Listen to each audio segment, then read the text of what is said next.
Her zamanki gibi ofisinizdesiniz. Ekibinizle birlikte ay sonuna kadar yetişmesi gereken bir proje için canla başla çalışıyorsunuz. Ancak ilerleyen günlerde garip olaylar baş gösteriyor. Ekibinizdeki en yetenekli mühendis işe gelmemeye başlıyor. Daha sonra ekip lideriniz bir anda ortadan kayboluyor ve ekibin kilit üyelerinden biri daha.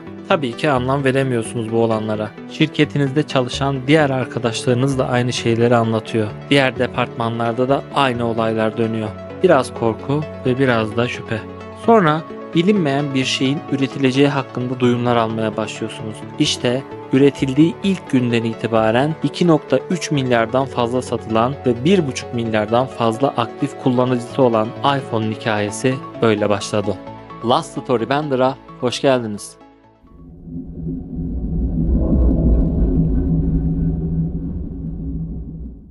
Gerçekte olan şuydu. Steve Jobs, Apple'ın en iyi mühendislerini daha önce kimsenin hayal bile edemeyeceği bir projede çalıştırmak üzere topluyordu. 2000'lerin ortalarında Apple, iPod'un başarısıyla yükseliyordu. Ama Steve Jobs, cep telefonlarının Apple için tehdit oluşturduğunu görmüştü. Cep telefonlarının yakında müzik çalarları ve diğer eğlence işlevlerini entegre edeceğini gören Jobs, mobil endüstriyi yeniden tanımlayacak devrim niteliğinde bir ürünün geliştirilmesine öncülük etti. Amaç yalnızca bir telefon değil, çok yönlü dijital bir asistan yaratmaktı. Böylece ilk iPhone'u ortaya çıkaracak gizli bir girişim olan Project Purple doğmuş oldu.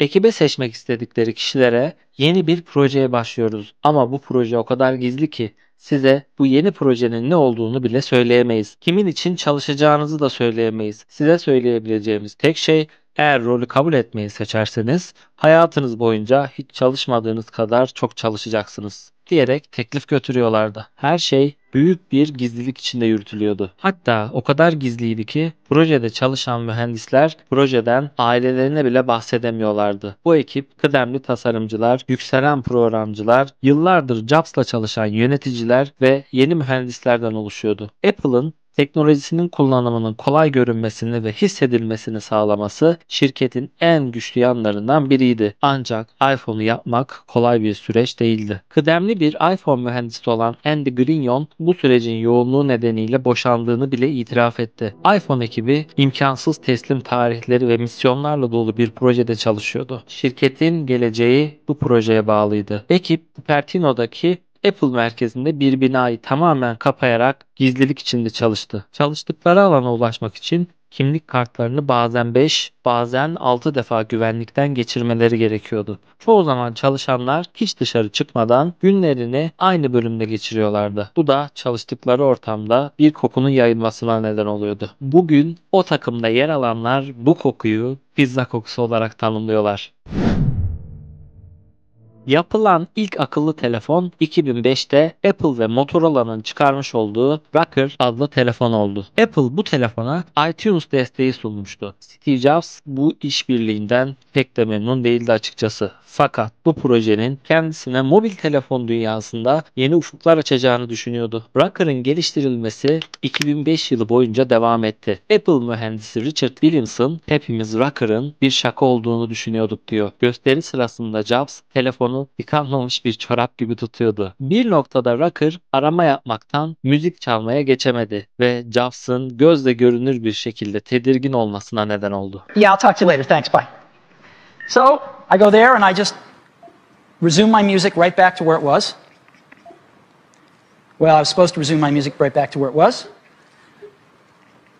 Bu sunum Jobs için tam bir felaketti. Rocker'la yaşadıkları bu kötü tecrübe kendi projelerinin iyiliğine olacaktı ve kendi başlarına bu yeni alana girmeye karar verdiler.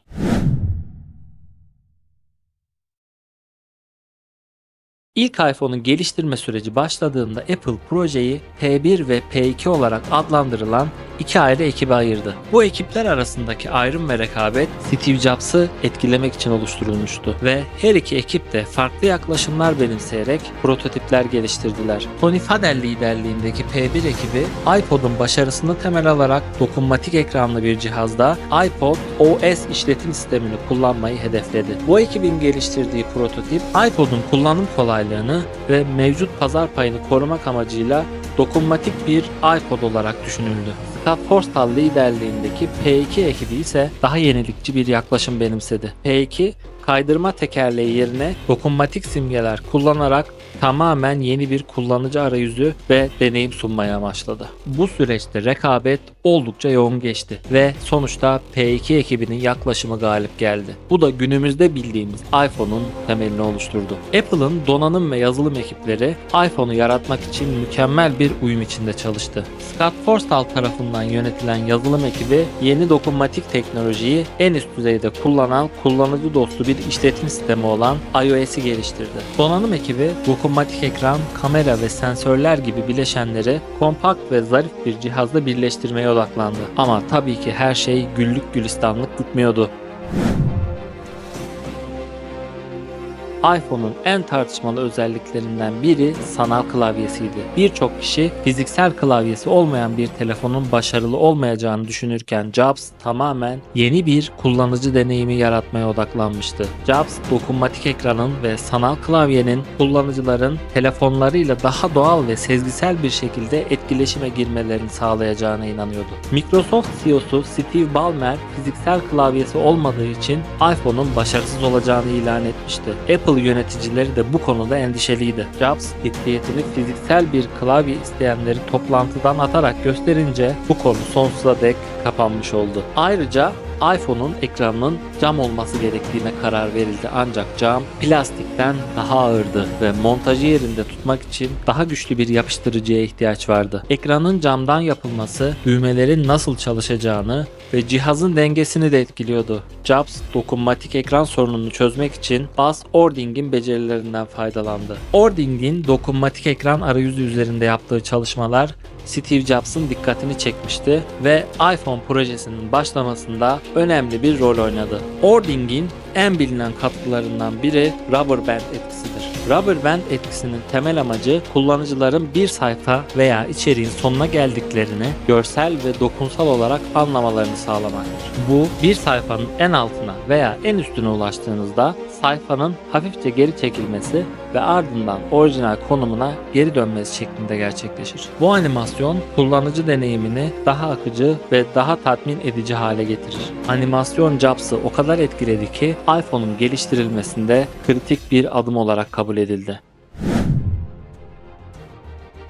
Steve Jobs, iPhone'un üretim sürecinde operatör firmalarla ciddi sorunlar yaşadı. İlk olarak Verizon ile yapılan görüşmeler başarısız oldu. Çünkü Verizon telefonun tasarımı üzerinde çok fazla kontrol istiyordu. Ayrıca operatörler genellikle kendi telefon üreticilerine telefonların nasıl çalışması gerektiği hakkında katı kurallar koyuyordu. Bu, Apple'ın yenilikçi kullanıcı deneyimi vizyonuyla çelişiyordu. Jobs, AT&T ile anlaşarak bu sorunları çözdü. AT&T, Apple'ın telefon tasarımı ve yazılımı üzerinde tam kontrol sahibi olmasına izin verdi. Bu anlaşma Apple'a iPhone'un yenilikçi özelliklerini geliştirme özgürlüğü sağladı. Ve sonunda o mükemmel gün geldi çattı. 9 Ocak 2007'de San Francisco'daki Macworld konferansında Steve Jobs dünyanın ilk iPhone'unu tanıttı. Bu teknoloji dünyasında devrim niteliğinde bir an oldu. Jobs sahneye ilk çıktığında 3 cihazı tanıtacağını söyledi. Bir iPod, bir telefon ve bir internet iletişim cihazı. İzleyiciler bütün bunların 3 ayrı cihaz olduğunu düşündü. Ancak Jobs bu 3 işlevi tek bir cihazla topladığını açıkladığında büyük bir şaşkınlık yaşandı. This is one device. Jobs bu sunumu yaptığı sırada iPhone'un isim kullanım hakları Apple'a ait değildi. Evet, şaşıracaksınız ama 2007 yılında iPhone markası zaten Cisco'nun bir ürünü olan VoIP telefonlarında kullanılıyordu. Cisco, Apple'ın iPhone ismini kullanmaya başladığını öğrenince Apple'a karşı ticari marka ihlali davası açtı. Apple ve Cisco arasında yapılan müzakereler sonucunda iki şirket 21 Şubat 2007'de anlaşmaya vardı. Tanıtım sırasında Jobs, iPhone'un hala prototip aşamasında olduğunu ve bazı teknik sorunları çözmesi gerektiğini biliyordu. İşte tüm bu sorunlarla başa çıkmak için bazı önlemler aldı. Örneğin Jobs sunum sırasında iPhone'un her zaman tam sinyal gücü gösterecek şekilde ayarlanmasını sağladı. Gerçek sinyal gücü ne olursa olsun cihazlar 5 çizgi sinyal gücü gösteriyordu. Ayrıca AT&T tarafından sağlanan kişisel bir taşınabilir cep telefonu kulesi kullanıldı. Jobs belirli bir sırayla uygulamaları kullanarak sunum yaptı. Bu altın yol olarak adlandırılan yöntem iPhone'un hafızasının dolmaması ve çökmesini önlemek için kullanıldı. Bu yol cihazın bellek sınırlarına ulaştığı anda yeni bir cihaza geçmeyi de içeriyordu. Yani sunumu tek bir iPhone'la yapmadılar.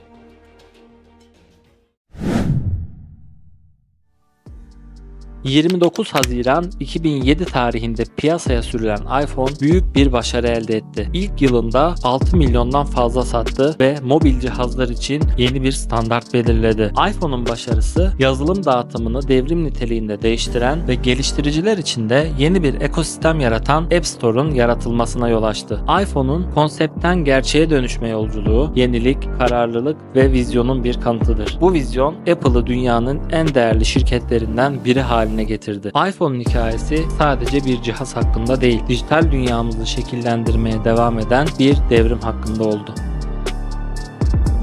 Hikayemiz hoşunuza gittiyse kanalımızı desteklemek için videomuzu beğenip kanala abone olmayı unutmayın. Diğer videoda görüşmek üzere. Hoşça kalın.